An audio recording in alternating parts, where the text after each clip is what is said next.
Les damos a todos la más cordial bienvenida. Gracias por estar nuevamente con nosotros. Les bendecimos en nombre de nuestro Señor Jesucristo a cada uno de ustedes. Gracias a todos los que nos están acompañando también de manera presencial. Vamos a continuar con nuestras enseñanzas. El día de hoy vamos a titular nuestra enseñanza Una curiosa distracción. Una curiosa distracción. Y como subtítulo, ¿y qué de este? ¿Y qué de este?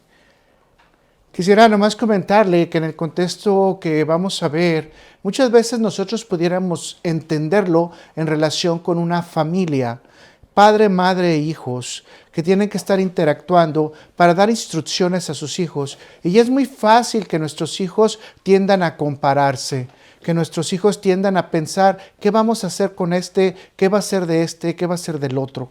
Y obviamente las preocupaciones muchas veces son preocupaciones válidas, preocupaciones reales, cuando muchas veces también no son preocupaciones válidas. Muchas veces lo que se quiere saber es cómo se puede también ganar la partida o ganar la herencia o ganar el amor del padre. Pero los padres, tanto padre como madre, tienen la experiencia de tratar de manera personal e individual con cada uno de los hijos. Ahora, esto en amor es muy difícil a veces hacerlo entender a los hijos porque los hijos tienen la tendencia a pensar que se les está discriminando, que se les está haciendo a un lado o probablemente que se le está dando preferencia a uno sobre el otro. Todo el que tiene corazón de padre o madre saben que en alguna manera siempre es diferente cada hijo y que tiene que tenerse un acercamiento diferente. Y esto mismo está pasando en las escrituras que vamos a leer hoy. Esta escritura está pasando es que Jesús está hablando con sus discípulos y obviamente Jesús tiene un trato diferente con cada uno de ellos. La Biblia generalmente nos rescata más los diálogos que tienen Pedro y que tiene Juan, generalmente con él, pero no quiere decir que Jesús no habló directamente con otros, ¿no?, de sus discípulos. Entonces, cada uno Jesús lo trató y lo abordó de diferente manera. Así que me gustaría, antes de leer la porción bíblica, decirle un poquito de lo que la parte social instruye a través de este tipo de tema que vamos a hablar ahora. Prácticamente tendríamos que llamarnos cómo comunicarnos uno a otro, ¿verdad? Pero en el caso de Pedro, la pregunta es, ¿qué le pasó cuando él tuvo una curiosa distracción y tuvo una pequeña pregunta? ¿Y qué de este? Esto nos llevó obviamente a que Pedro hiciera una pequeña comparación. En el mundo se dice que todas las personas de manera natural nos tenemos que evaluar. Y es bueno compararse. Y de hecho es bueno compararse porque tenemos que tener parámetros de crecimiento. La mayoría del tiempo tenemos parámetros de crecimiento, por ejemplo, con cuánta riqueza tiene la persona, cuánta fama, cuánto poder, cuánta belleza, cuánta inteligencia, cuántos logros sociales, cuántos amigos, cuántos carros, etcétera. No pudiéramos pasar una gran cantidad de tiempo explicando los parámetros de comparación. Esto nos ayudaría como personas, conforme a la ciencia, a tener una autoestima mayor y de una manera personal ubicar nuestras metas y tener logros futuros. Por ejemplo, ¿no?, si usted quiere ser basquetbolista, probablemente uno de sus modelos a seguir sería Michael Jordan, ¿no? Probablemente. Si usted quiere ser un futbolista, uno de sus modelos a seguir sería quizás Pelé, Maradona o en esta ocasión quizás Messi y algunas otras personas más, ¿no? Si usted quiere ser muy rico, probablemente Carlos Smith sería uno de los modelos a seguir. De otra manera, entonces, si usted quiere ser famoso, bueno, ahí sí voy a reprobar porque no conozco a muchos artistas, pero bueno, puede usted ver el modelo del artista. Esto sería como el mundo dice que nosotros nos estaríamos preparando para ubicarnos en nuestras metas futuras, en nuestras metas presentes y obviamente también en lo que nosotros quisiéramos desarrollarnos como personas. Yo no sé si usted está de acuerdo o no, pero dicen que este lado es el más importante porque al ver que una persona se desarrolla, nosotros nos motivamos y nos impulsamos para tener nuevas metas. Y de esta manera podemos experimentar sentimientos de satisfacción, de logro y obviamente de motivación.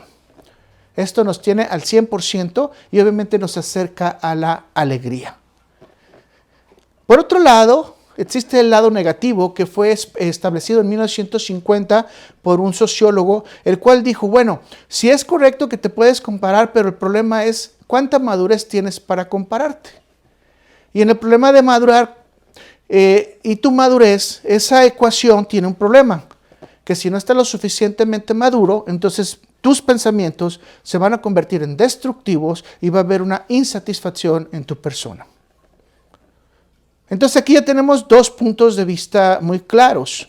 Uno es, si tú tienes la madurez suficiente, entonces compárate con un modelo, sigue el modelo, pon tus metas y logra tu meta, ¿no? Y esto obviamente pudiéramos aplicarlo en cualquier parte de nuestro trabajo, de nuestra escuela, obviamente grupo social y, ¿por qué no, grupo religioso?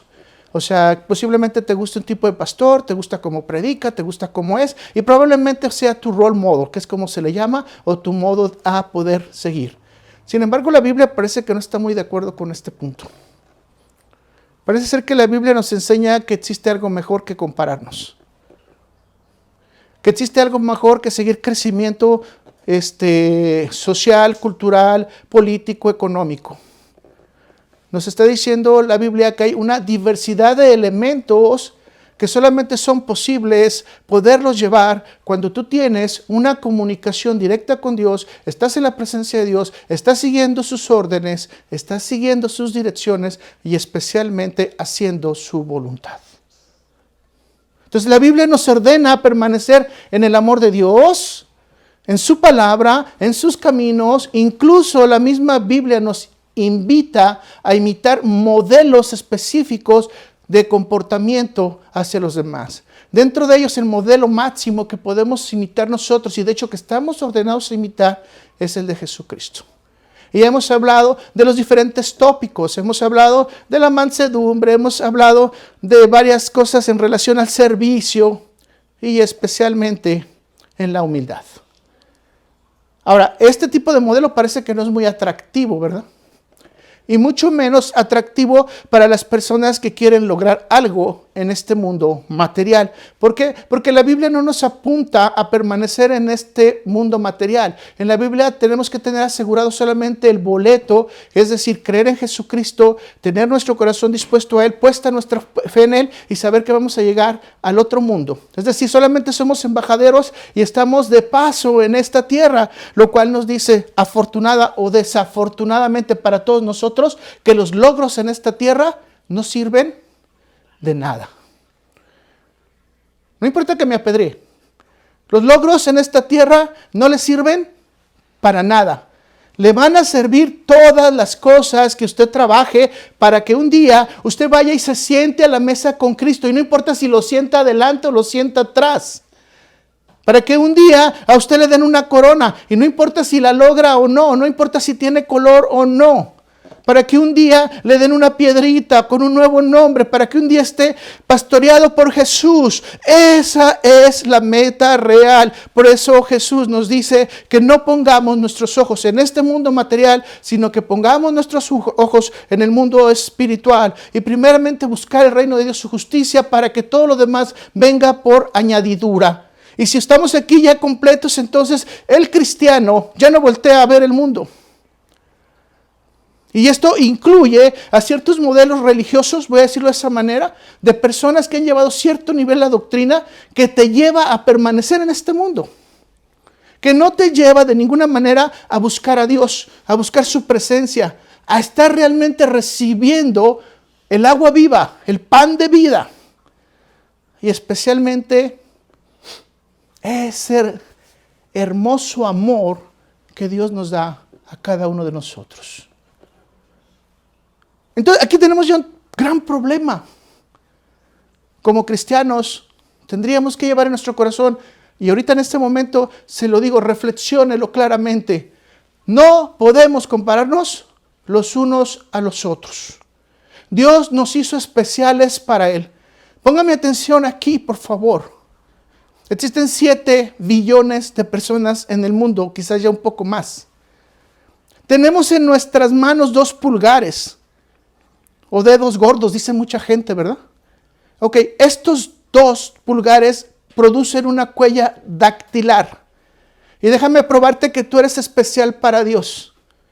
Porque tu huella dactilar no se repite en 7 billones de personas.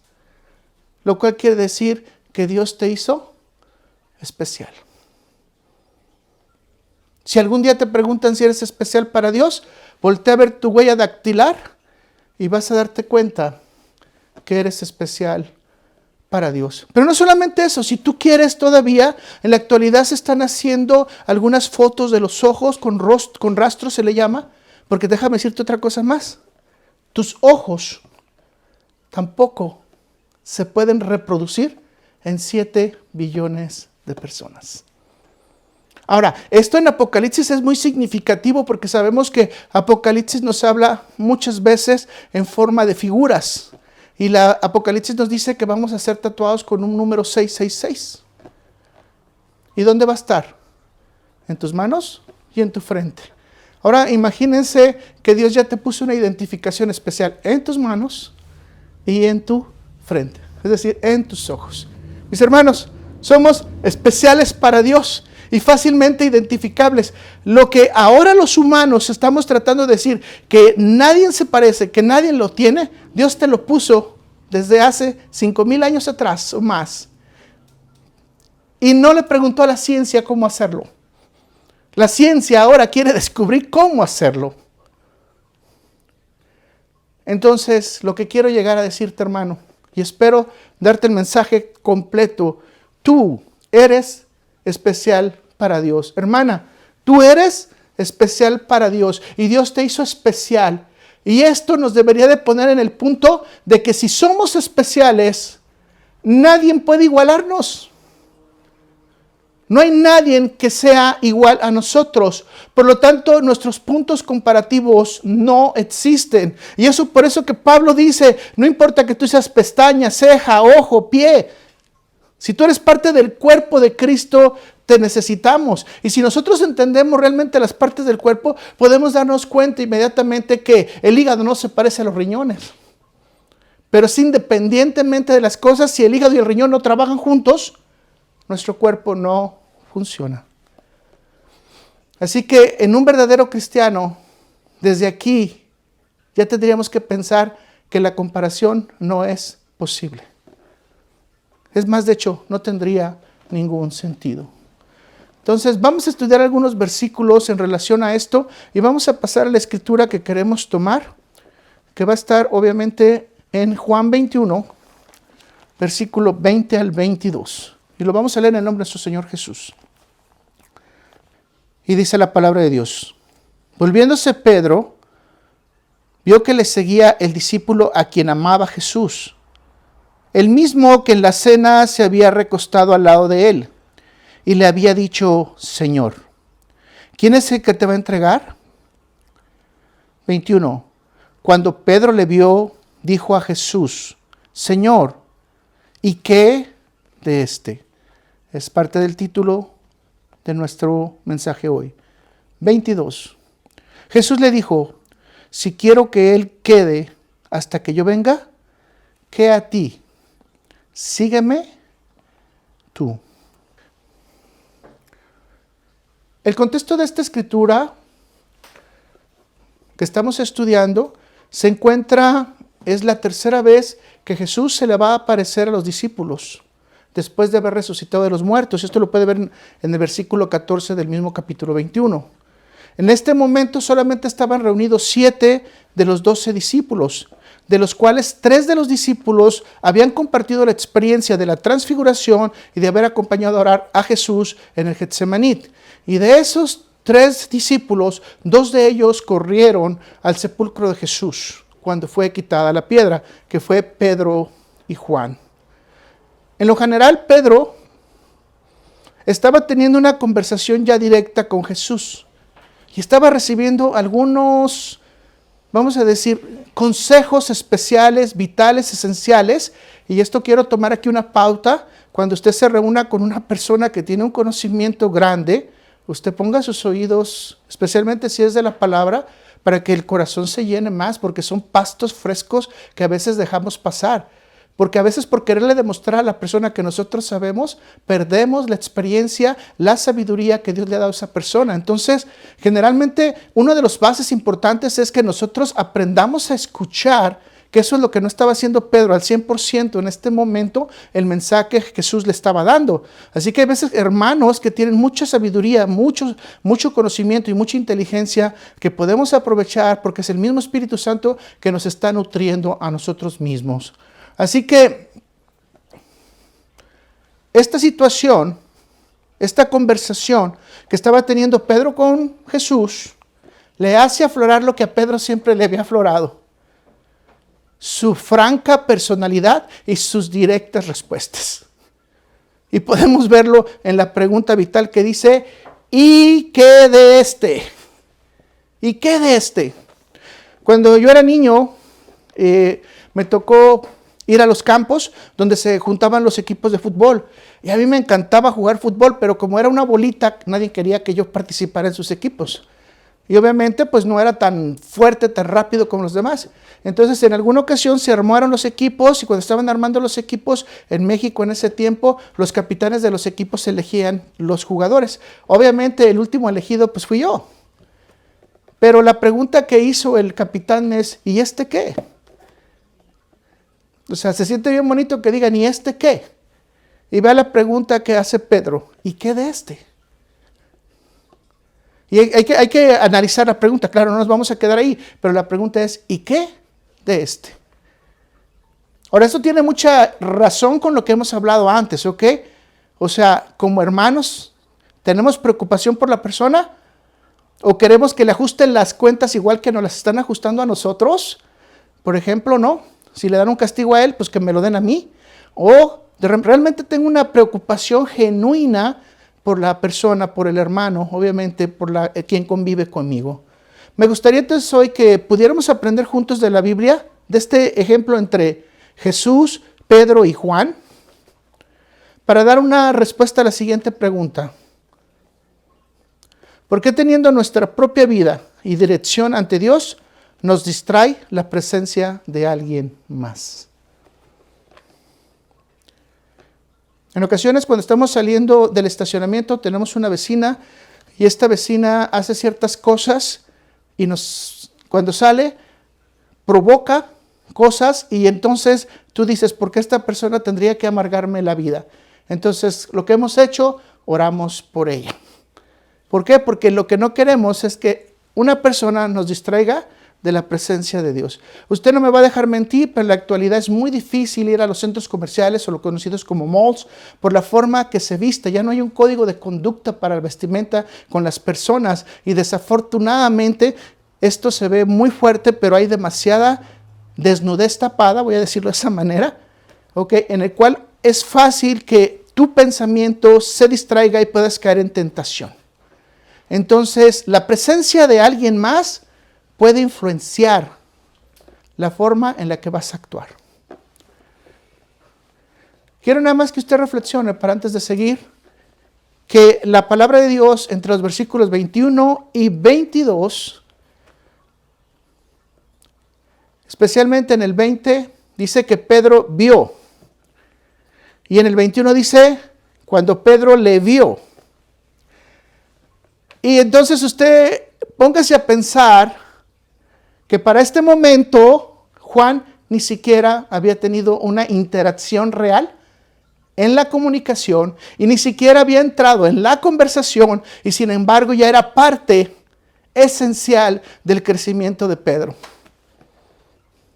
Ahora, quiero que usted reflexione por lo siguiente, porque Jesús nos manda a ser testigos. Y muchas veces nosotros queremos ser testigos delante de los que ya conocen a Dios. Tenemos que ser testigos independientemente de las personas que conocen a Dios. Escuche lo que le estoy diciendo. Que incluso pasando nosotros, las personas decidan que quieren saber algo de nosotros en relación a Dios. En este caso había algo fuerte en Juan que no tenía Pedro, que era conocido como el discípulo amado de Jesús, pero también era conocido, de acuerdo a las Escrituras, como el discípulo que le amaba. Y si usted nota en las Escrituras, solamente se habla de ellos dos en ese amor. Y ahorita vamos más adelante a hacer este tipo de comentarios, ¿no? ¿Qué estamos viendo en Pedro? Una fragilidad. Ahora, quiero comentarle y la aplicación realmente de este mensaje. Nuestros límites empiezan con nuestras distracciones y especialmente nos hace frágiles porque no podemos ser iguales a los demás. Y la fragilidad nos hace dejar de poner atención en lo que es importante, que en este caso sería la palabra de Dios, la instrucción de Jesús y obviamente, como les vuelvo a repetir, el destino final. Quiero que haga una siguiente reflexión todavía. Destaquemos que Pedro estaba enfrente del rostro resucitado de Jesús. Hermanos, Pedro ya no estaba en el rostro carnal de Jesús o el rostro corporal, como usted lo quiere decir. Pedro estaba enfrente de la presencia del rostro resucitado de Jesús. Y dice la Escritura 2 veces que la acción de Pedro no fue ver a Jesús. La acción de Pedro fue voltear a ver a Juan. Y se distrajo. Yo creo que todos nosotros queremos algún día llegar cara a cara a Jesús y que nadie nos interrumpa esa presencia. Hablar cara a cara con Jesús y hacerle preguntas. Dame un minuto, Señor, para ver tus heridas. Dame un segundo para acariciarte. Dame un segundo para besar tus heridas, para besar tus llagas, Señor. Dame un segundo. ¿Sabe qué era lo que estaba pasando con Pedro aquí? Lo tenía nuevamente enfrente de él y no reaccionó a conocer en su corazón la divinidad enfrente de él. Le preocupó más el mundo carnal. Le preocupó más Juan. Muchos de nosotros estamos así, como especialmente con los afanes de día. Ya lo hemos platicado con Marta y María, ¿no? Marta afanada mientras que María estaba a los pies de Jesús. Esperemos que las razones que pasen alrededor de nosotros, sean las que sean, por fuertes que parezcan, no nos separen de poder ver el rostro de Cristo. Bienaventurados los que creen sin ver, porque de ellos es el reino de los cielos. Eso le dijo a Tomás. Con Tomás habló diferente que como habló con Pedro. Con Tomás habló diferente a que como habló con Juan, como habló con Judas. Jesús era especialista en conocer cuáles eran los puntos esenciales que requeríamos cada uno de nosotros para que le conociéramos. Mis hermanos, esta franca pregunta que hace Pedro nos hace pensar, Pedro, no estás poniendo atención de quién está enfrente de ti. Hermanos, muchas veces no estamos poniendo atención de lo que Jesús nos está dando y nos pone enfrente de nosotros. Nuestro enfoque no es Juan, no es Pedro, no es Sebastián. Nuestro enfoque es Jesús. Quiero decírselo así. Nuestros signos vitales de nuestra alma no están en el hombre, están en Cristo. Quiere vivir. Ocupa los signos vitales de Jesús. Ahora yo quiero que usted y yo reflexionemos. ¿Quién era Pedro? Imagínense que si Pedro pudo distraerse, ¿cómo nosotros, que estamos en un nivel de debilidad más grande, no sea tan fácil para nosotros también distraernos? Ante un mundo tan perverso como el que estamos viviendo, que no sea fácil para nosotros distraernos. Mis hermanos, no podemos distraernos. No podemos. Estamos ante la promesa de la segunda venida de Cristo. No podemos distraernos. Maranata, Cristo viene. Proclamamos su nombre, su resurrección, y tenemos la esperanza de que vamos a ver a Cristo un día en nuestra vida. Utilizando estas escrituras bíblicas, voy a tratar de darle 4 respuestas prácticas de por qué distraemos nuestros ojos del rostro de Jesús.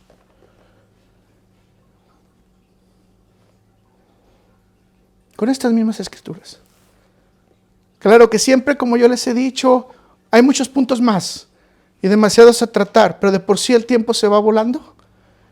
Esto es más difícil todavía. Así que vamos a poner mucha atención en las distracciones, acuérdese, que nos distraen del rostro resucitado de Jesús y de su segunda venida como promesa. Y el primero que nos distrae es el peso del pecado. Y en el peso del pecado podemos encontrar en el libro de Hebreos una clara respuesta de por qué nos distraemos cuando somos testigos de Jesús. Y vamos a ir a Hebreos 12, versículo 1, 2, que son versículos que ya se conocen de maravilla, ¿no? De hecho, los repetimos mucho nosotros. Y vea lo que dice. Por tanto, nosotros también, teniendo en derredor nuestro tan grande nube de testigos. Ahora, ¿qué estamos diciendo? ¿Quién nos está observando, mis hermanos?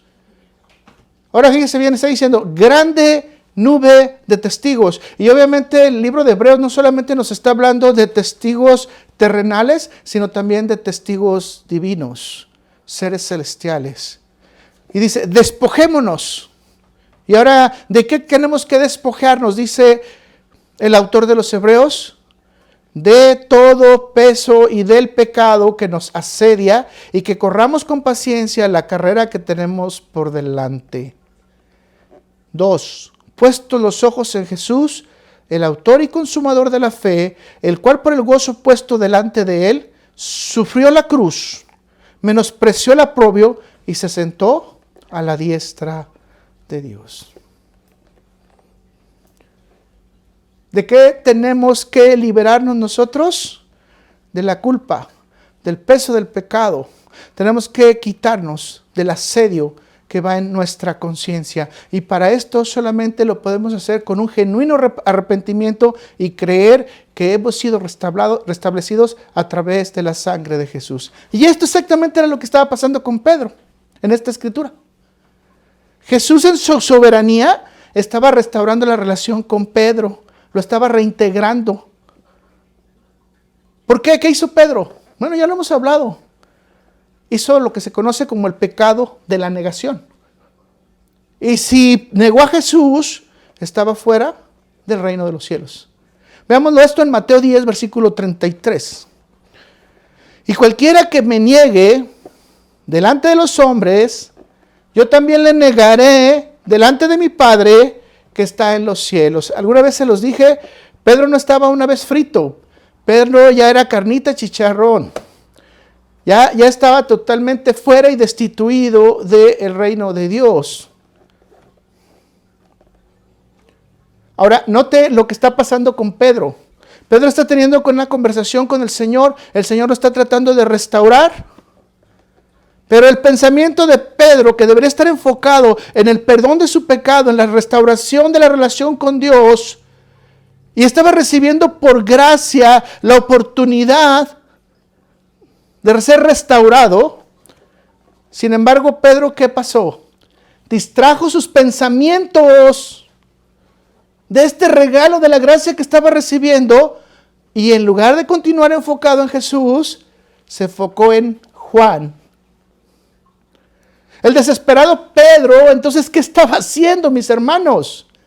No se estaba dando cuenta de la reintegración que Jesús quería hacerle y la aceptación nueva para que Jesús regresara con él a su reino de manera purificada. El desesperado Pedro había cometido pecados y obviamente sus cuentas no estaban claras con el Señor. Y este era el momento en el que el Señor estaba aclarando las cuentas con él. Pero como no estamos atentos con nuestros oídos, nuestros ojos,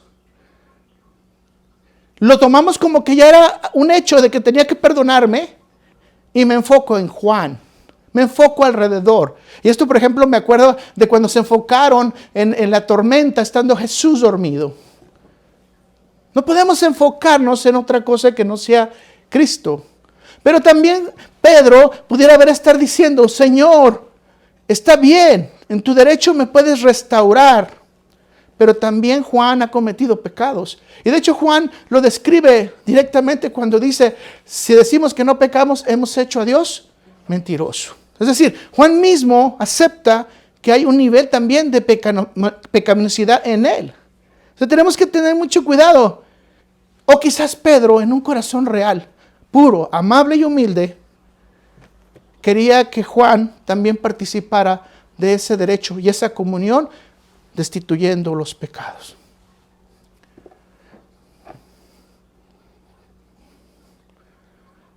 Os voy a hacer todavía un poquito más integroso. ¿Acaso Pedro tenía un cosquilleo de saber cómo iba a ser tratado Juan? ¿Qué era lo que le iba a suceder? Ahora, Pedro no se estaba dando cuenta que ahora ya no estaba solamente sobre la misericordia de Dios, estaba también hablando con el juez. Estaba hablando con el abogado acusador de manera personal, y Pedro no tuvo la capacidad de poder entender su pecado. Pero en una segunda parte sí la va a tener. Vea usted el segundo punto, la confrontación por el liderazgo. Esto es una distracción para todo el mundo. Mis hermanos, todos quieren ser jefes. Pocos quieren ser servidores. Los mismos discípulos disputaban ese derecho de quién iba a ser el mayor. ¿Se acuerda? Todos querían ser el mayor. Todos querían ser los que gobernaran. Todos querían ser los sustitutos de Cristo. Qué interesante que nadie dijo, hey, Padre Celestial, yo quiero ser igual que tú.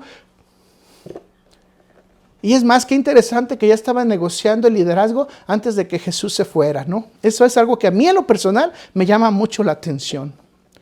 Pero Jesús está empezando a confrontar a Pedro en relación con los sentimientos que él tenía y saber qué sentimientos reales tenía Pedro hacia Cristo.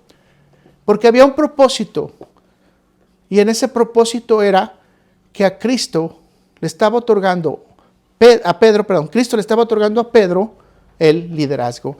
Veamos esa hermosa conversación que una vez estudiamos y recuerde que las dos primeras veces que Pedro contesta con la palabra fileo, y en la tercera vez va a contestar con la palabra ágape, amor incondicional y sacrificial.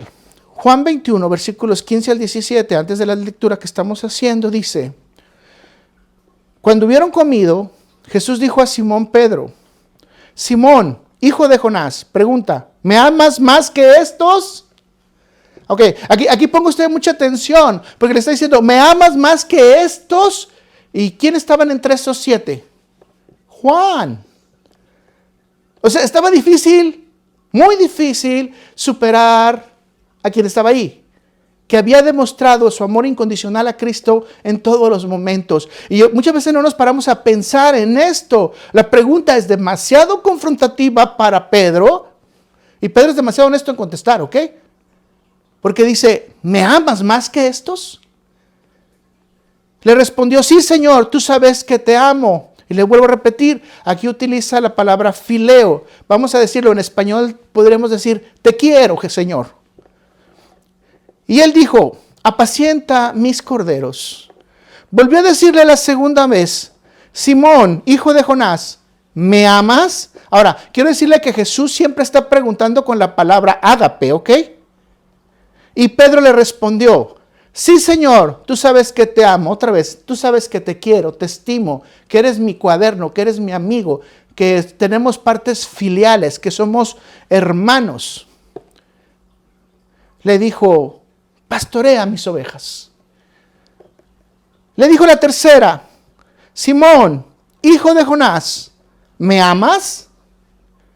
Y aquí vea la respuesta de Pedro.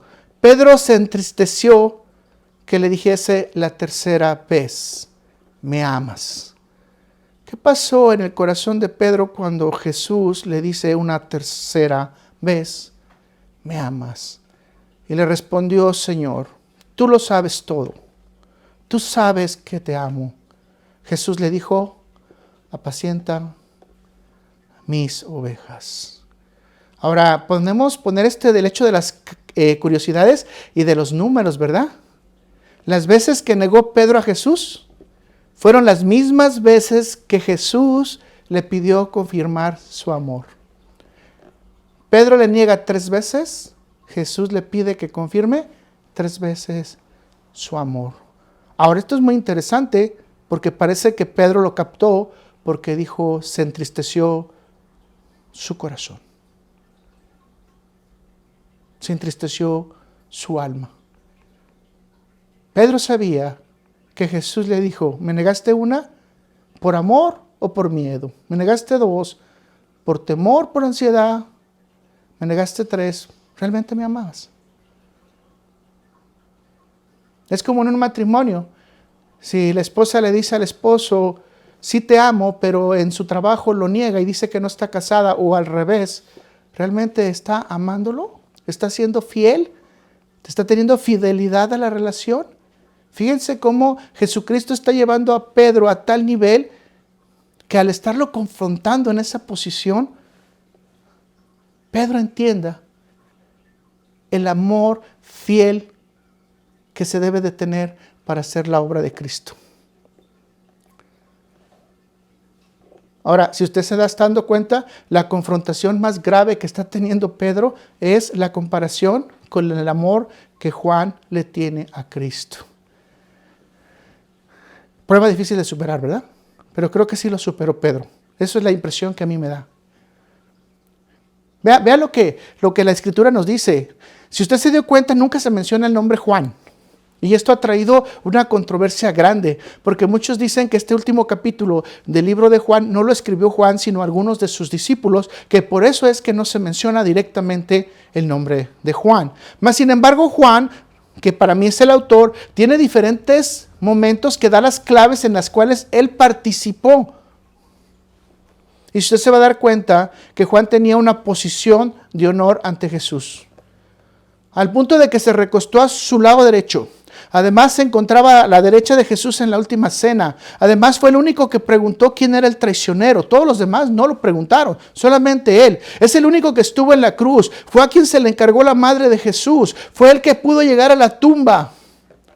Fue el único que conoció a Jesús estando en la playa y dijo, es el Señor.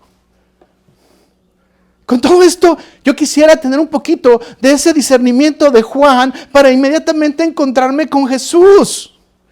Pero se da cuenta que Juan nunca se apartó en ninguna situación del Señor de Jesús.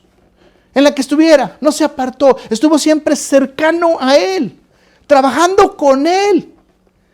Él no tuvo pretextos, tengo trabajo hoy, no voy a orar, no descansé bien, no dormí bien.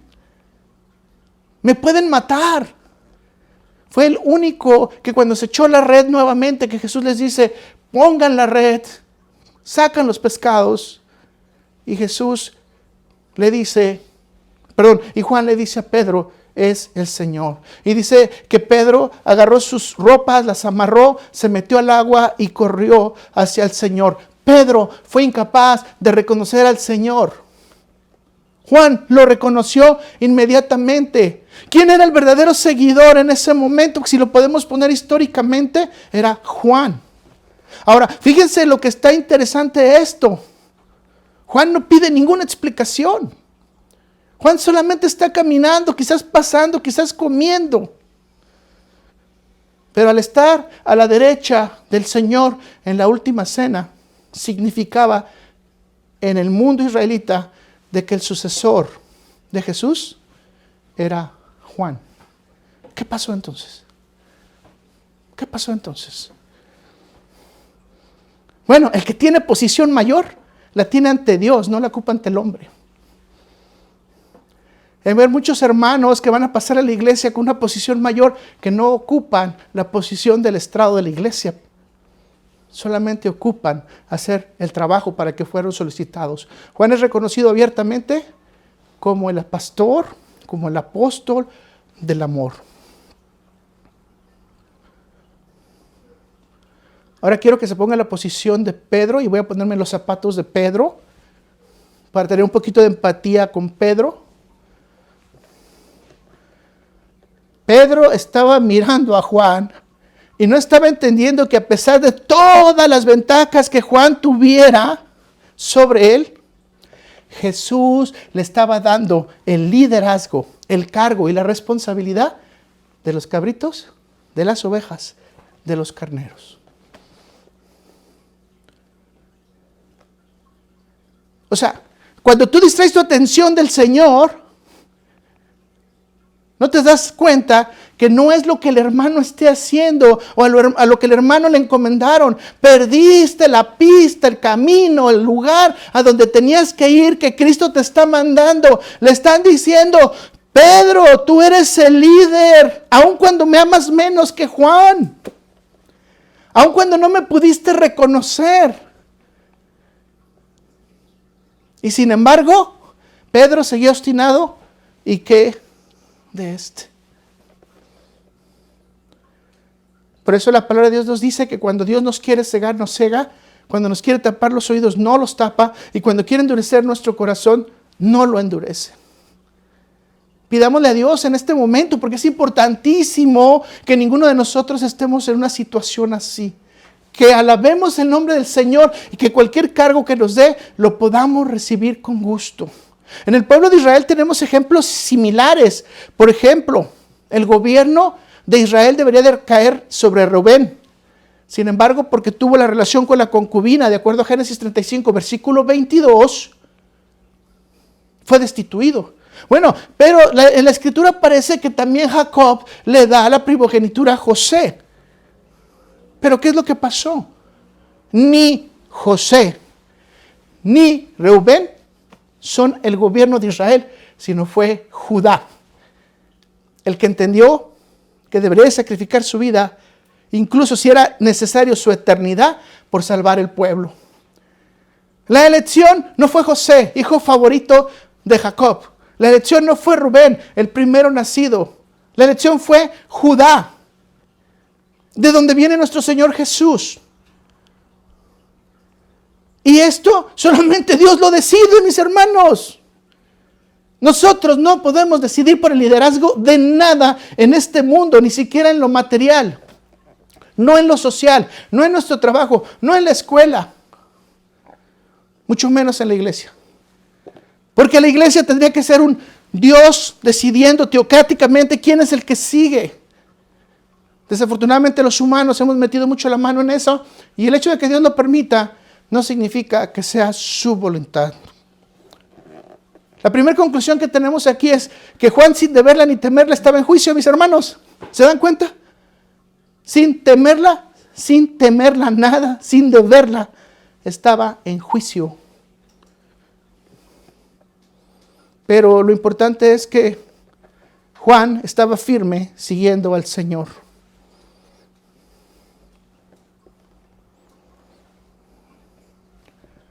Y aquí podemos ver cómo el Señor trabaja con nuestras dificultades, con nuestro carácter.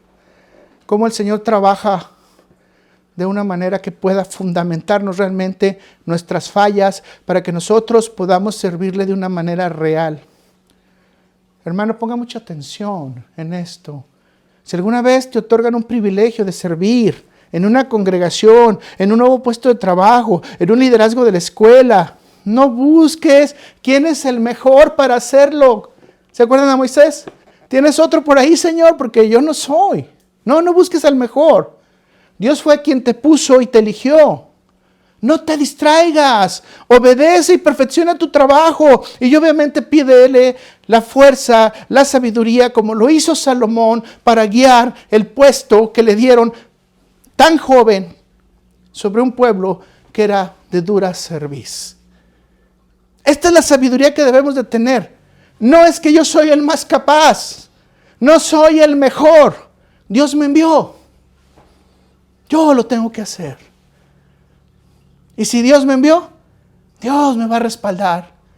Y si Dios me tiene aquí, es porque Dios quiere que lo haga.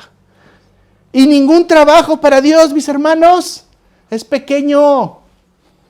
Todo es para gloria y honra de Él. Aprendemos inmediatamente que Pedro ya era el jefe y no entendía que era el jefe. Y voy a decirlo más todavía amoroso. quizás quería que otro fuera el jefe. O quizás ni se había dado cuenta que ya era el jefe. ¿Por qué? Porque estaba distraído. ¿Cuántas veces nos distraemos nosotros, hermanos, de cosas que tenemos que hacer en nuestra vida? De cosas que tenemos que hacer en la iglesia, por ejemplo. Y nos desviamos por estar viendo a otros. Vamos la siguiente distracción. ¿Qué también nos distrae? Las emociones y los sentimientos.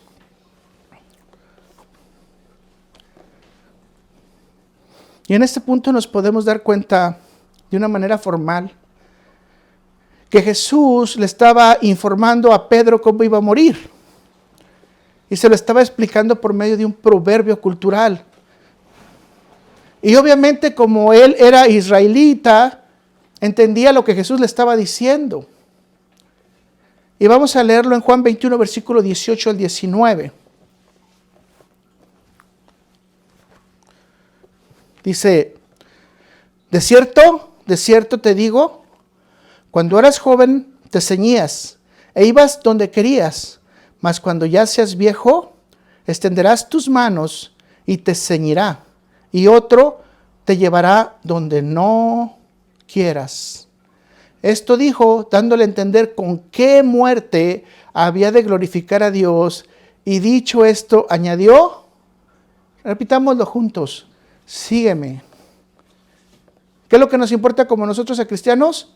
Seguir a Cristo. Ahora, note cómo son las frases de Jesús para entender el proverbio, ¿verdad? Vas a morir como de viejo, mas cuando ya seas viejo, ¿verdad? Y luego dice, extenderás tus manos. ¿Cómo las extendió? Pedro murió crucificado. Y te ceñirá otro. Es decir, ¿quién lo castigó? Otras personas. Y te llevará donde no quieres. O sea, la muerte de Pedro realmente no se sabe dónde fue exactamente, aunque muchos alegan que fue en Roma, pero no podemos tener la precisión ni histórica, ni bíblica, ni antropológica, pero sí sabemos que Pedro murió fuera de Jerusalén. Y obviamente a Pedro, me imagino, le hubiera gustado morir en Jerusalén. Pero lo más interesante del caso es que cuando Pedro se dio cuenta de cómo iba a morir y en el tiempo que era su muerte, no temió porque ya lo sabía y obviamente pidió ser crucificado de cabeza para no tener el mismo privilegio de Jesús. Ahí entendemos cómo Pedro creció en humildad. Ahora, déjeme decirle por qué le digo esto. Porque muchas personas cuando ven la cruz inversa, la hace satánica. Pero muchas veces cuando la cruz está inversa es para recordar que Pedro en humildad se sacrificó igual que el Señor, pero fue sacrificado igual que el Señor, pero él decidió no tener la cabeza hacia arriba, sino tener la cabeza hacia abajo. Nada tiene que ver esto con brujería. Pero note lo que dice el Señor, porque con esta muerte glorificarás a Dios. Obviamente, si entendemos la extensión en la Biblia, hay una corona especial para los mártires, ¿verdad?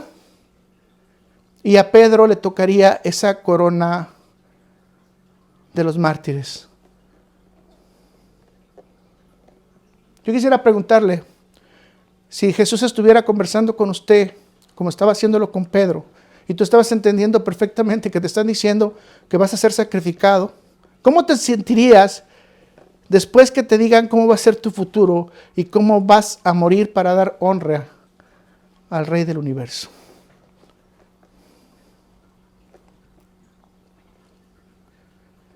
Es normal que entonces quizás haya botado en la franqueza de Pedro esa pregunta, ¿y qué de si a mí me toca la cruz inversa? ¿Qué le toca a Juan? Algunos teólogos que yo nos comparto mucho dicen que en ese momento Pedro sintió envidia. Pero realmente las escrituras no nos dan una confirmación de que ese fuera el sentimiento de Pedro, porque nunca lo hubo. Algunos otros teólogos nos dicen que tenía curiosidad únicamente de cómo iba a morir Juan. Pero algunos otros teólogos nos dicen que en ese momento Pedro despertó y entendió que su papel de líder realmente era atender a sus ovejas. Y Juan era su amigo. Juan participó con él en muchas cosas. Anduvo junto con el Señor Jesús. Por lo tanto, puede decidirse que sí le preocupaba totalmente el futuro sufrimiento de Juan. Pero el futuro sufrimiento de Juan le estaba distrayendo de lo que Jesús estaba instruyéndole y le estaba enseñando. Usted tiene los 3 puntos de vista, usted diga qué opina. Mis hermanos, ¿le digo algo? Si Jesús no regresa pronto, todos vamos a morir en el día señalado que Dios ha dado. Pero yo no sé si usted tendría una preocupación genuina de cómo va a morir el hermano, la hermana, su mamá, su papá, su abuelito. O si usted se ha puesto a pensar en su cabeza, ¿y este cómo va a morir? ¿O esta cómo va a morir? Le digo la verdad, esto no sería sano. Definitivamente no sería sano.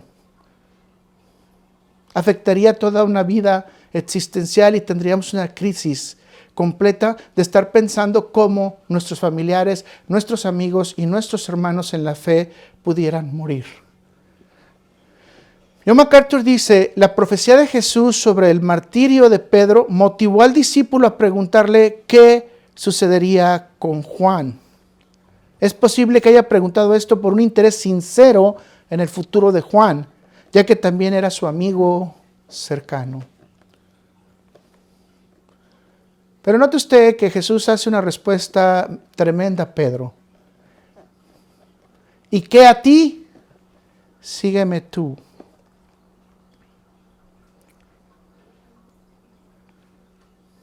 ¿Qué le está diciendo Jesús? Enfócate en mí, enfócate en lo que te estoy ordenando, olvídate de todo lo demás. Mis hermanos, nuestro corazón, nuestra mente, nuestra alma, nuestra sabiduría, nuestra inteligencia y todo lo que hagamos es para servir al Señor de señores, al Rey de reyes. Es decir, la posición que tenemos en esta tierra totalmente es de servicio, mis hermanos. Y ese servicio ya hemos platicado que debe de hacerse con inteligencia, con humildad y con vocación. Pero aquí la Biblia nos está enseñando que no solamente es eso, tampoco podemos utilizar la comparación. Si nos comparamos, no estamos honrando a Dios.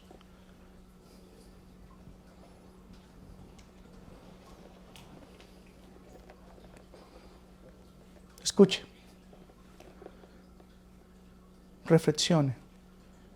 La prioridad de cada actividad que hagamos en nuestra vida no es para agradar al hombre, ni tampoco para poner a prueba mis habilidades, mi inteligencia y mi conocimiento bíblico y mis capacidades, sino es para agradar a Cristo, el que me ha enviado, el que me ha salvado y el que quiere que le sirva.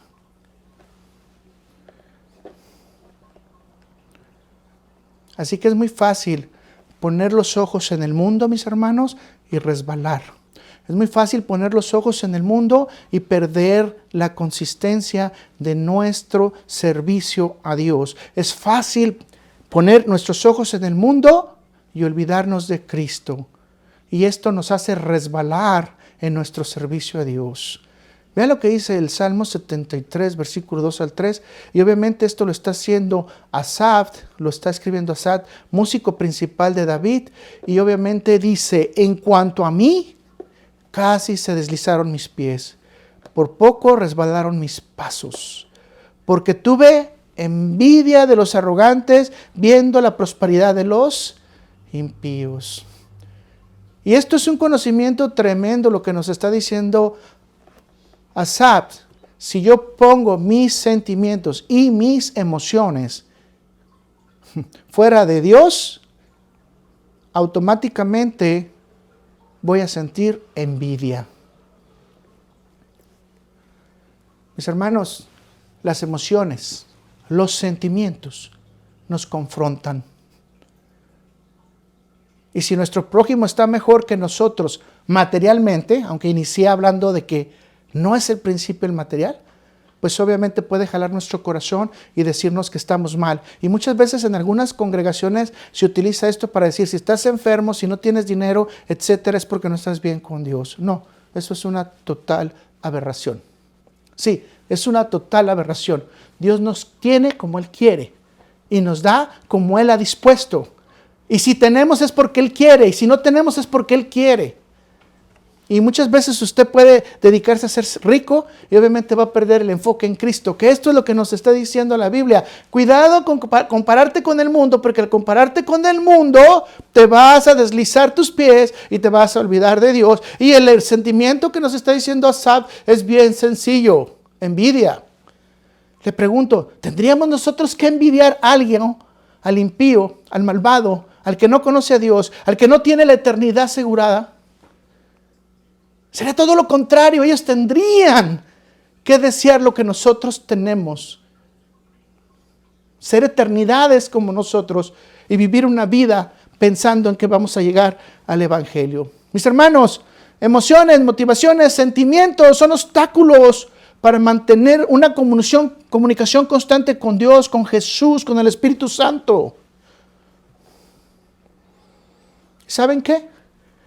Si no tenemos la presencia de Dios, como lo dijimos esta semana, si no estamos en la presencia de Dios en nuestras actividades diarias, es imposible que tengamos la guía de Dios.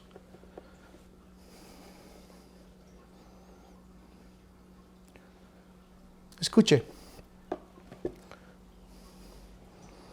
Todos somos curiosos, ¿verdad? Y a todos nos dan ganas de saber algo. Y no voy a decirlo de esta manera para no ofender a nadie, pero todos tenemos un pequeño nivel o un termómetro de chisme. Por lo tanto, a todos por algún momento nos puede pasar esa necesidad de conocer los sentimientos, las emociones de otras personas. Pero ¿saben qué, mis hermanos? Esto puede desenfocarnos. La Biblia nos dice que no es lo correcto.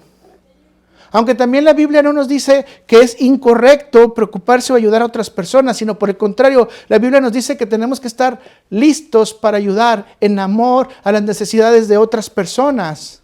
Lo incorrecto es preocuparse por los otros, olvidándote de tu compromiso que tú tienes con Dios. Eso es lo incorrecto. Nosotros no le podemos salvar la vida a nadie, pero sí podemos orar por la persona que está enferma. Nosotros no podemos pagar las deudas de todos los hermanos que tienen algún problema económico, pero sí podemos orar por ellos o quizás tener alguna fuente en que podamos ayudar un poco. Sin embargo, si yo me enfoco y hago empatía con el hermano que tiene problemas y vivo su problema, se me olvida que yo no estoy para vivir el problema del hermano, sino estoy para vivir lo que Cristo me ha ordenado y seguir orando y amando al hermano. Cuidado con el desenfoque. Mis hermanos, a veces tenemos respuestas impulsivas con los hermanos que tienen necesidad. Y esto lo único que está mostrando es que nosotros a veces también tenemos un nivel de ansiedad por tratar de proyectar sentimientos positivos. Y para tratar de proyectar que nosotros amamos a los hermanos, amamos sus almas. Pero ¿saben qué, mis hermanos? No podemos sustituir a Dios. Y Dios se encarga de cada uno de sus hijos. Y Dios se encarga de cada uno de nosotros. Y en fe tenemos que pensar que Dios ya tiene la respuesta para el hermano y en lo que nosotros podamos en amor darle, ayudarle y de hecho, ¿por qué no? Aconsejarle, pero sin perder el enfoque que tenemos nosotros.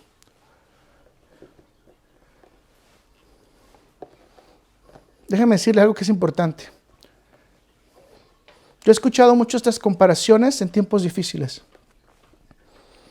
Hermano, ¿tú qué preferirías? ¿Tener cáncer o tener diabetes? Si no tuvieras otra opción. ¿Ha escuchado esos retos? Déjeme decirle que ninguna de las dos enfermedades es buena. Pero por lo menos con el cáncer tienes la oportunidad de sanarte algún día. O ir más rápido con el Señor.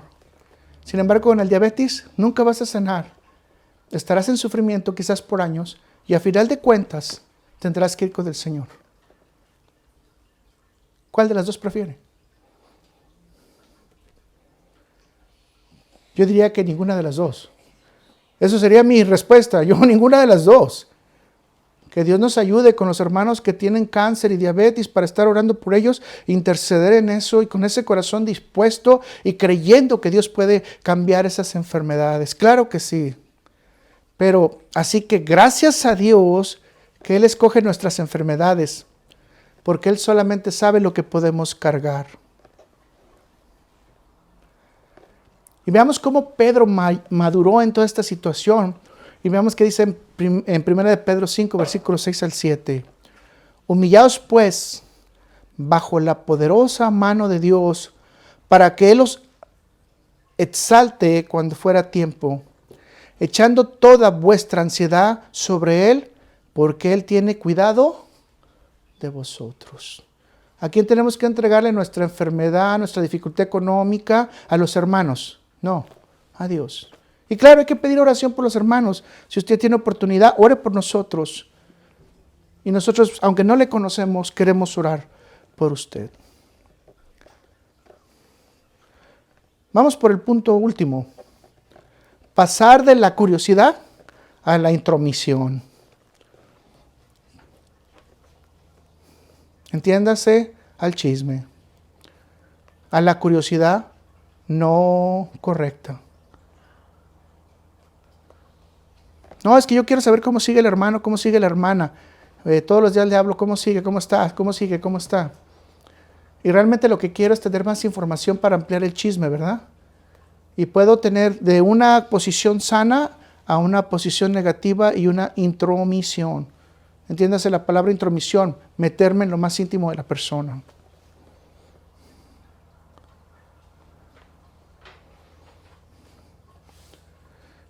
Compararnos con los demás, entonces, muchas veces nos va a servir para poderlos alabar a nosotros mismos, porque estamos haciendo algo por los demás, ¿verdad? Ve lo que dice 2 Corintios 10, versículo 12, y esta es una intervención del apóstol Pablo para corregir este tipo de situaciones. Porque no nos atrevemos a contarnos, ni a compararnos con algunos que se alaban a sí mismos. Pero ellos, midiéndose a sí mismos por sí mismos y comparándose consigo mismos, no son juiciosos. Y este trabalenguas tenemos que aprenderlo. A los que se alaban a sí mismos, pero ellos, midiéndose a sí mismos por sí mismos y comparándose consigo mismos, no son juiciosos.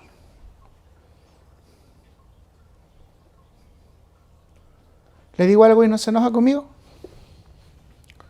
Debemos de tener cuidado de investigar los defectos de los otros, los problemas de los otros, las necesidades de los otros, y de dejar de descubrir los que tenemos nosotros en nuestro interior. Como usted se puede dar cuenta, Pedro pareciera más preocupado por el futuro de Juan y los secretos que tenía guardados el Señor Jesucristo para él y los deberes que tenía que tener Juan. Y estaba poniendo más atención en el cumplimiento de la voluntad de Dios en Juan. Estaba viendo más a su vecino. Las predicciones de su vecino era lo que le interesaba, pero no se estaba dando cuenta de toda la instrucción que Dios le estaba dando. Mis hermanos, debemos de aprender que el servir a Dios no representa un compromiso personal. Es un compromiso divino. Y no es para satisfacer nuestra curiosidad. No es para satisfacer lo que nosotros queremos. Cuando estamos nosotros en algunas oficinas, hacemos cosas bien con el jefe, incluso voy a decir por qué con el pastor, y el pastor a veces de repente nos da un poquito más de información, o el jefe nos da un poquito de información, y eso va satisfaciendo nuestra curiosidad. Aquí nos está diciendo la palabra de Dios, ten cuidado, no vaya a ser una persona que haga una intromisión, no seas metiche.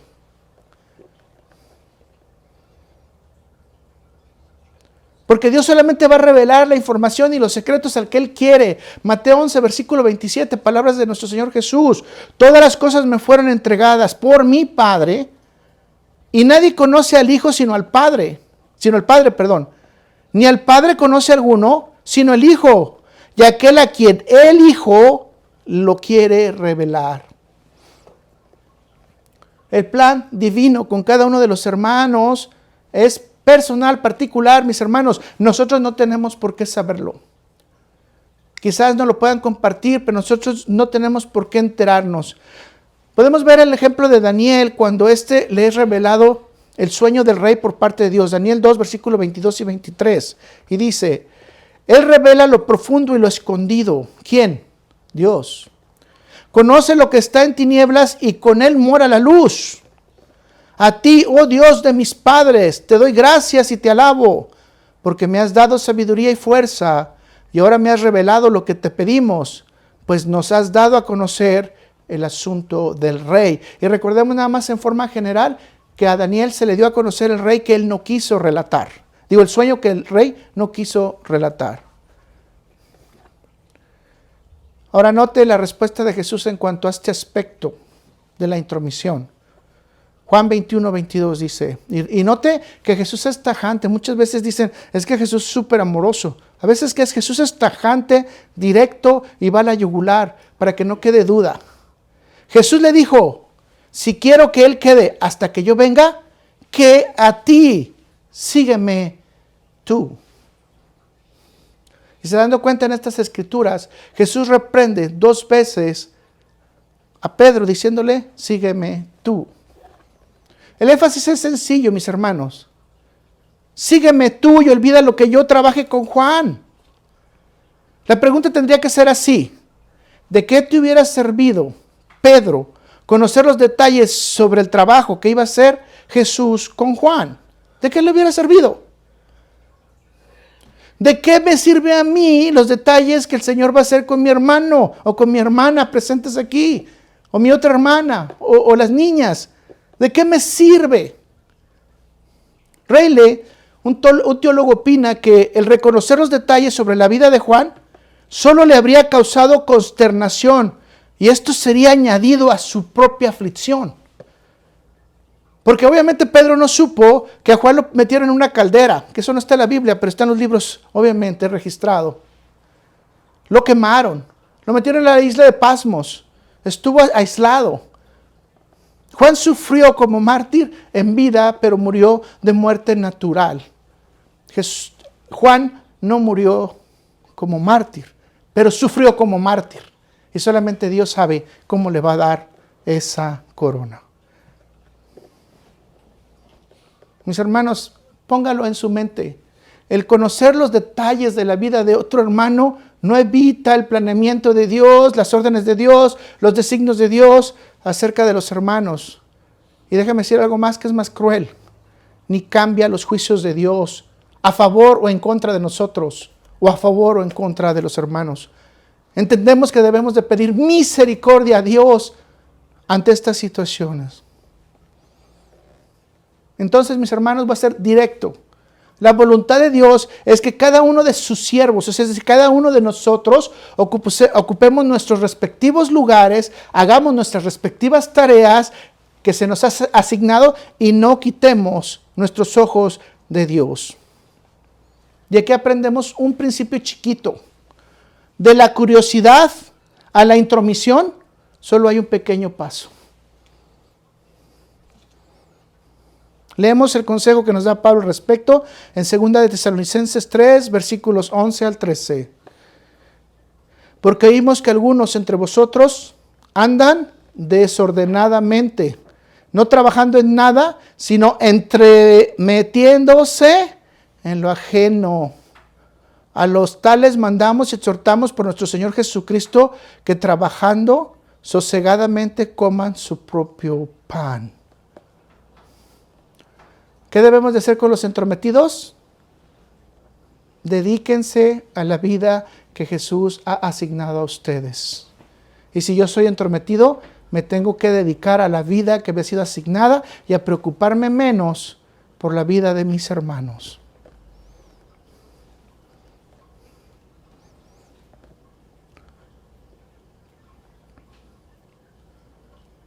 Yo creo que nadie de nosotros nos queremos poner a pelear en contra de Dios, ni a tratar de hacer un obstáculo en los planes de Dios. Así que oremos con mucha sabiduría siempre que pidamos alguna información sobre otro hermano, especialmente si está en el plan del ministerio. Sígueme tú. Sígueme tú. Debe hacernos reflexionar que cualquier creyente no debe interesarse en los demás, no debe interesarse en las tareas asignadas, sino convertir en su pasión las tareas que le han asignado a él o a ellas. Y lo que nos ha enseñado todas estas escrituras es que no nos distraigamos viendo a otro, los logros de otros, y mucho menos volteemos a ver al mundo. Con esto llegamos a un aprendizaje vital y con esto cierro la enseñanza. Al estar enfrente del rostro del Señor, debemos evitar las distracciones, las comparaciones, para entender y seguir sus instrucciones. Si nos distraemos, no vamos a poder hacer sus instrucciones. Lo más importante, puestos nuestros ojos en Jesús, el autor y consumador de la fe, en las tareas que nos ha dejado, mis hermanos mansos, humildes, en servicio a los demás y con un corazón dispuesto a Dios. Gracias. Vamos a orar.